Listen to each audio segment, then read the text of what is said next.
आज के पाठ का शीर्षक है अपनी खबर की सृजन संस्कृति। इस पाठ के अध्ययन के उपरांत आप उग्र जी के आरंभिक जीवन से परिचित हो सकेंगे, उग्र जी की विषम परिस्थितियों को जान सकेंगे, उग्र जी के समय के सामाजिक यथार्थ को जान सकेंगे, उग्र जी की आत्मकथा की चुनौतियों से परिचित हो सकेंगे।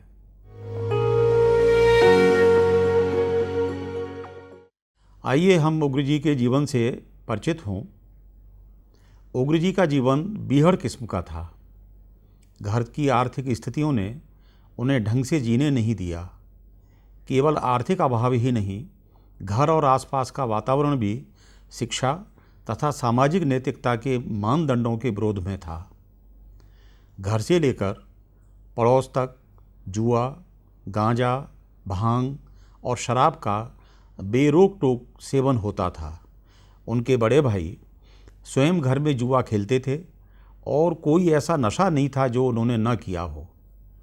उग्र जी को वे घर के बाहर बैठाए रखते ताकि वे पुलिस के आने पर उन्हें सावधान कर सकें।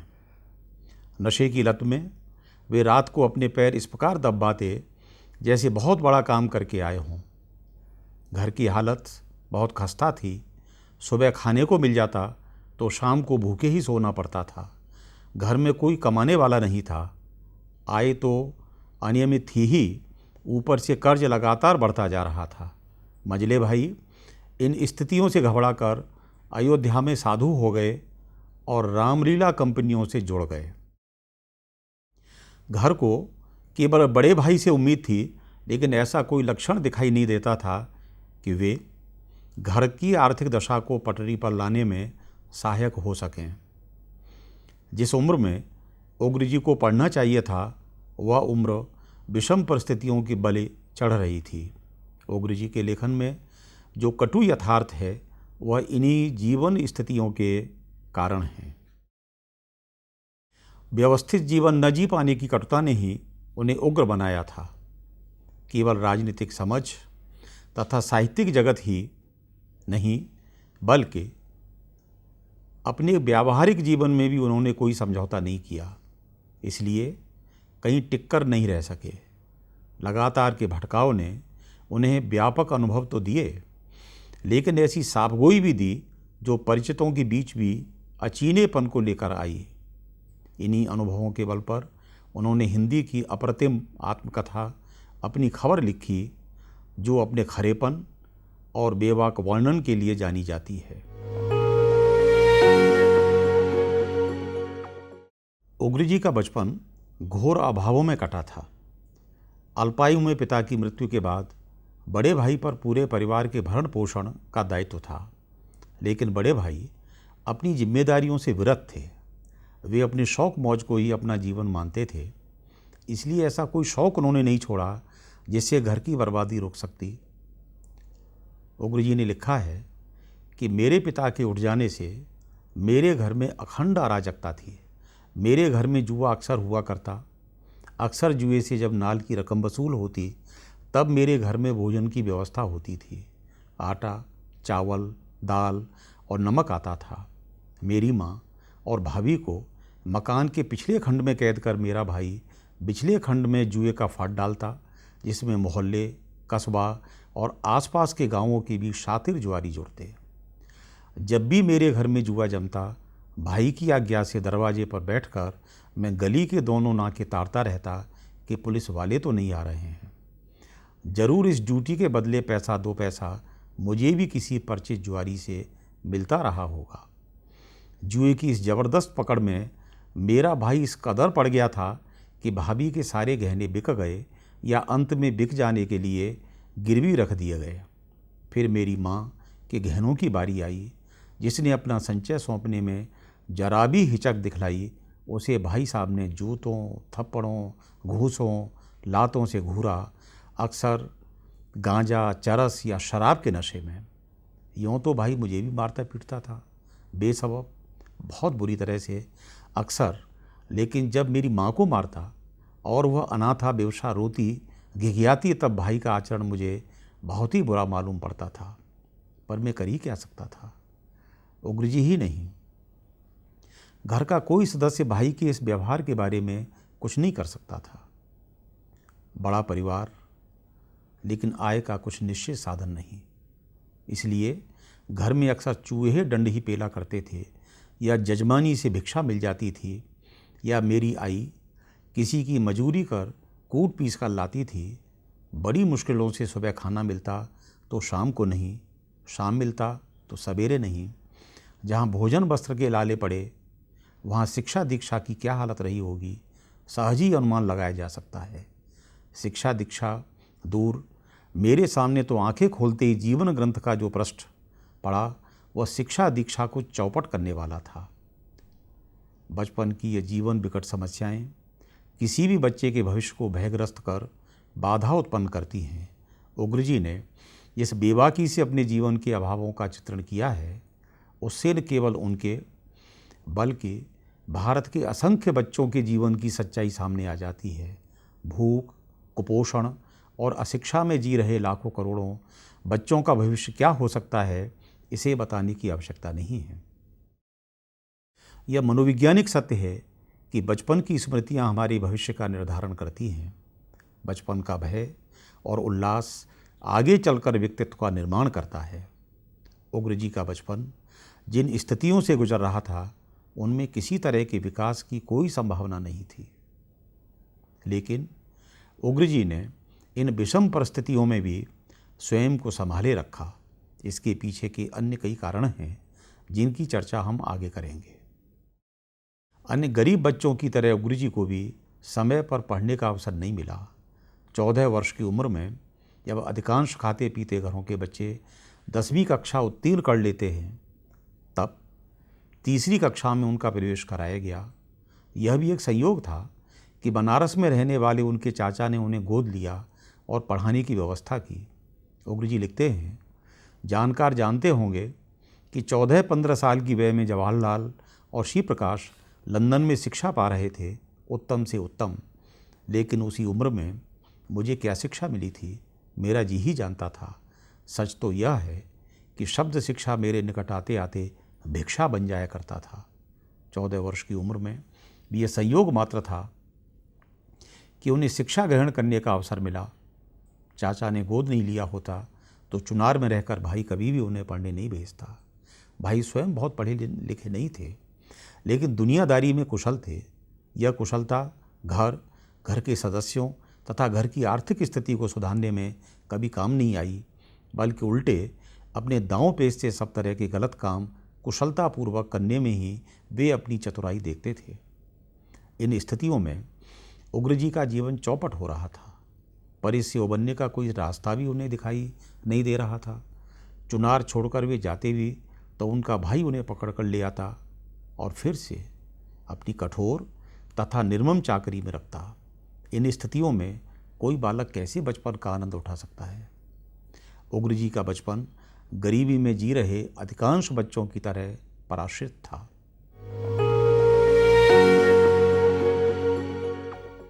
उग्रजी केवल 2 वर्ष 6 माह के थे तब उनके पिता का देहांत हो गया। घर की आर्थिक स्थिति पहले भी ठीक नहीं थी, लेकिन पिता के जाने के बाद तो और बिगड़ती चली गई। गरीबी के साथ घर और मोहल्ले का वातावरण भी सामाजिक दृष्टि से सही नहीं था। कहने को तो घर भवन टोली में था, लेकिन आचरण से वह कहीं भी संस्कारित नहीं था। चारों ओर जुआ, शराब, गांजा, भांग और जुआ का तांडव होता रहता था। किसी ऐसे बच्चे के लिए जो अभी बहुत छोटा है और दुनिया को अपनी आंखों से देखने की कोशिश कर रहा है, एक भद्दा चित्र उसके मन में उतरता चला गया। उसने अपने घर को ही नहीं बल्कि अपने आसपास को भी इस प्रकार के अनैतिक कामों में लिप्त पाया। उसके सामने एक ऐसी दुनिया थी जिसके पास जीवन का कोई सुंदर नक्शा और सपना नहीं था। रात दिन पुलिस का छापा और उस छापे में असामाजिक कार्यों में लीन पूरा परिवेश। एक दिन उसके भाई को भी पुलिस पकड़ कर ले गई। कहनान होगा कि ऐसे भाई को जिसके जिम्मे परिवार का पूरा भरण पोषण था। वे केवल बड़े भाई नहीं थे, बल्कि परिवार के ऐसे आधार थे जिनके पैसों से परिवार का पेट भर रहा था। किसी छोटे भाई के सामने बड़े भाई का यह अपमान बाल मन पर कितना प्रभाव छोड़ता है, इसे उग्र जी ने लिखा है। सबसे पहले मेरे भाई साहब ही पुलिस की पकड़ में आए थे। गिरफ्तार दर्जन भर जुआरी हुए होंगे, फिर भी कई जान लेकर जूते छोड़कर भाग गए। उन जूतों की लंबी माला अलगू कुम्हार से ही तैयार कराने के बाद उसी गले में डालकर जुलूस बनाकर जब पुलिस वाले राजपथ से जुआरियों को हवालात की तरफ ले चले तो बंधुओं में मेरा भाई भी था। उस बहकारी जुलूस के पीछे काफ़ी दूर तक अपने भाई या अन्नदाता के लिए रोता हुआ मैं भी गया था। फिर घर लौटने पर देखा आई और भाभी रो रही थीं। यह सामान्य चित्र नहीं है, इससे न केवल घर और मोहल्ले की स्थिति का चित्र उभर कर आता है, बल्कि घर के अंदर की बेबसी भी उभरती है।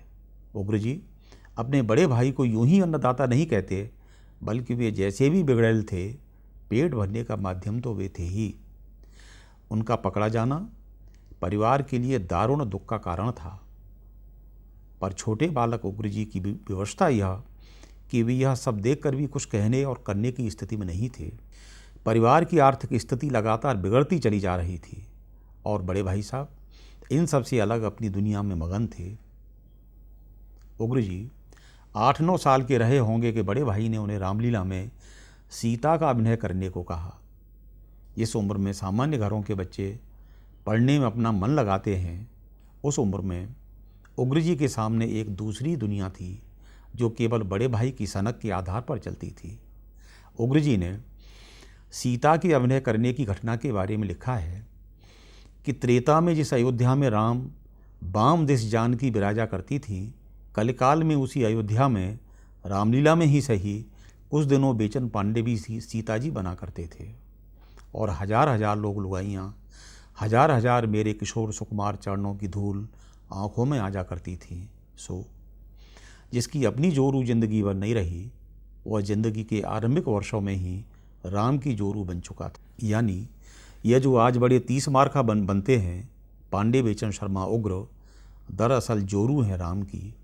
यह घटना उग्र जी की अपनी बेबसी को बताती है कि गरीबी में आदमी को क्या क्या पापड़ बेलने पड़ते हैं। पेट भरने के लिए जो भी काम करने पड़े उन्होंने किए, फिर भी दर दर भटकने के अलावा कुछ मिला नहीं। घर की स्थिति में ऐसा कोई सुधार नहीं आया जिसके बल पर वे सामान्य बच्चे का जीवन जी सकते हों। अभावों और संकटों से बचने के लिए किसी ने कहा कि हनुमान चालीसा का पाठ करने से संकट दूर हो जाते हैं। उग्र जी के बाल मन में यह विश्वास जम गया कि संकटों से मुक्ति के लिए उन्हें हनुमान चालीसा पढ़ना चाहिए। पर पुस्तक खरीदने के लिए पैसे तो थे नहीं, इसलिए उन्होंने अपने सहपाठी की पुस्तक चुराने का निर्णय लिया। घर परिवार और मोहल्ले की स्थितियों ने उनके बाल मन को इस प्रकार गढ़ा था कि चोरी करने के निर्णय में उन्हें किसी प्रकार का डर नहीं लगा। वे अपने आसपास यही सब तो देख रहे थे। इन्हीं आपराधिक परिस्थितियों को अपने आसपास देखते हुए उग्र जी बड़े हो रहे थे। उग्र जी की आत्मकथा की विशेषता यह है कि वे अपने घोर अभावों और तिरस्कारों को भी निष्प्रिय भाव से लिखते हैं कि पढ़ते समय उनके लेखन के प्रति चाव भी बना रहे और उनके दुख में दुखी भी होते रहते हैं।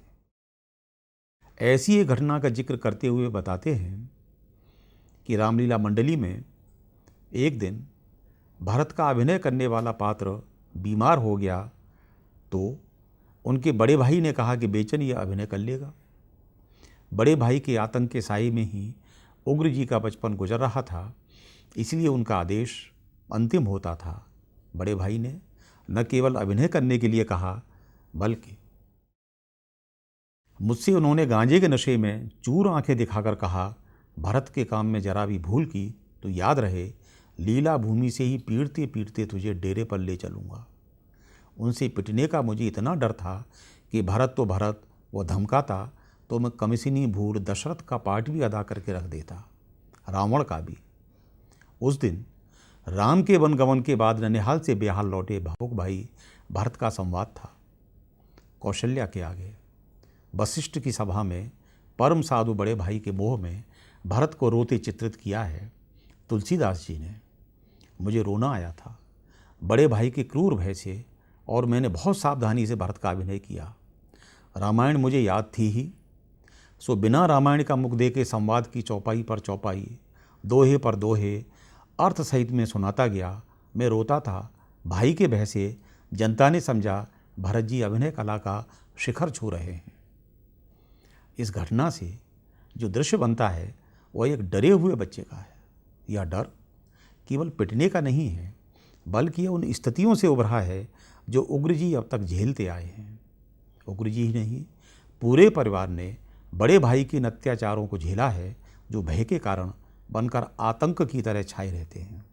उग्र जी ने आगे लिखा है, पाम तो उस दिन भी मैं भाई साहब के दाबता रहा तब तक वह सो नहीं गए। हाँ, उस दिन उन्होंने नित्य की तरह पाँव दबाते दबाते 2-4 लातें नहीं लगाईं कि मैं ठीक से क्यों नहीं दबाता, कि मैं झपकियाँ क्यों लेता हूँ।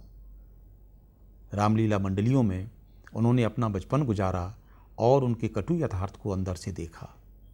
उन्होंने निकट से अनुभव किया कि भगवान राम के नाम पर रामलीला मंडली और उसके मंडलाधीश किस तरह भोली भाली जनता की भावनाओं से खिलवाड़ कर ऐश कर रहे हैं। उनके अंदर न तो राम भक्ति है और न कोई रामादर्श। उग्र जी को इन सब से बहुत दिनों बाद तब मुक्ति मिली जब चाचा के सामने पढ़ने की व्यवस्था करने के लिए गिड़गिड़ाए।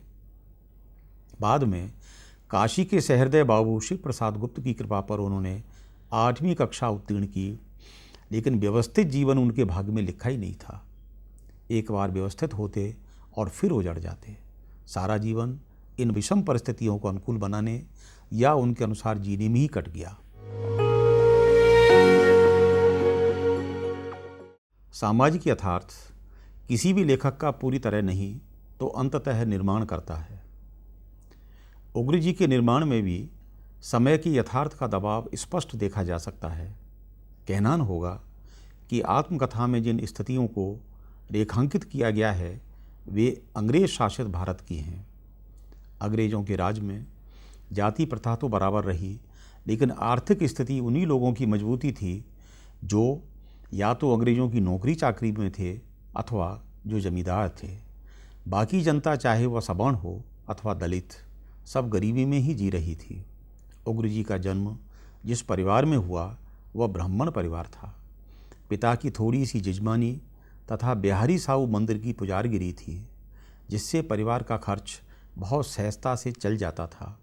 लेकिन अल्पायु में पिता की मृत्यु और बड़े भाई की कुसंगति ने परिवार का नाश कर दिया।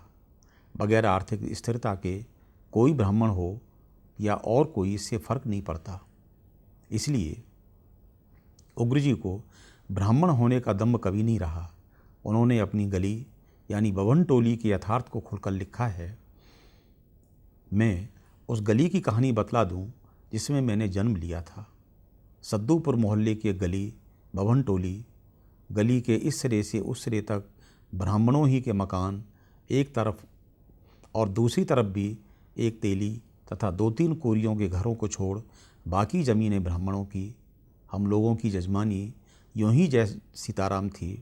कहिए हम शानदार भिखारी थे।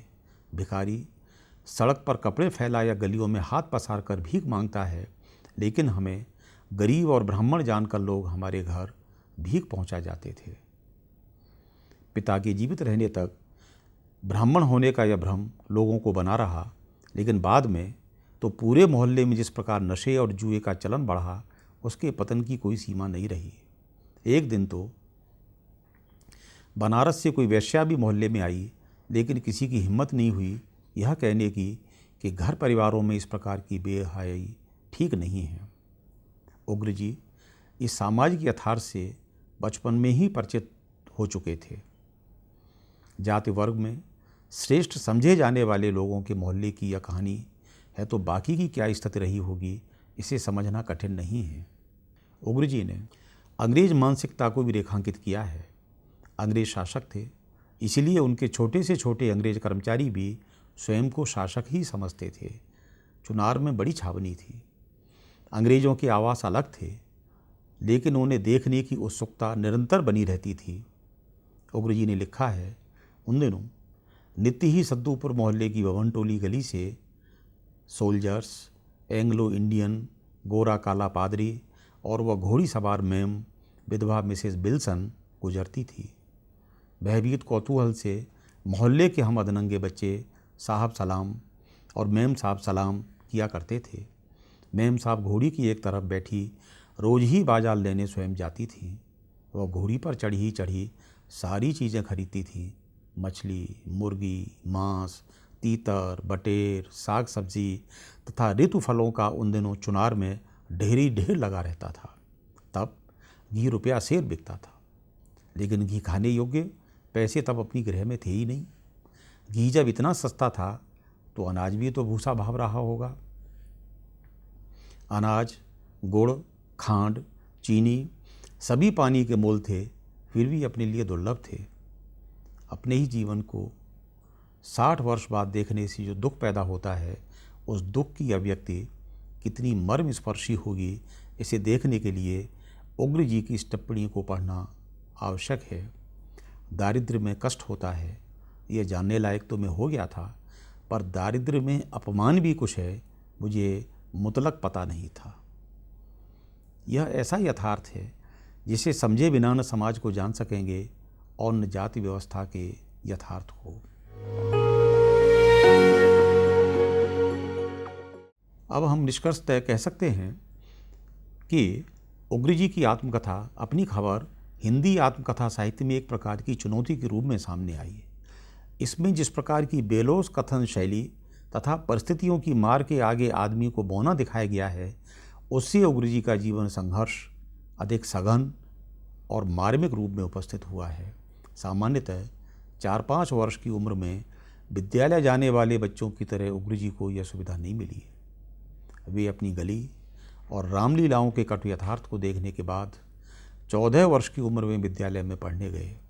भयंकर गरीबी ने उन्हें यह सोचने ही नहीं दिया कि जीवन इसके अलावा और भी कुछ हो सकता है। बड़े भाई की यातनाओं और क्रूर व्यवहार ने उनका बचपना छीन लिया था। इन्हीं बीहड़ अनुभवों से उनकी जो दृष्टि निर्मित हुई, उन्होंने उसे साहित्य और पत्रकारिता में लिखा, जिसे कुछ अभिजात्य लोगों ने चाकलेटी साहित्य की संज्ञा देकर खारिज करना चाहा, लेकिन यह संभव नहीं हुआ। उन्होंने चुनौती के रूप में एक नई प्रकार का सामाजिक यथार्थ प्रस्तुत किया है, जिसे उनकी आत्मकथा में स्पष्ट देखा जा सकता है।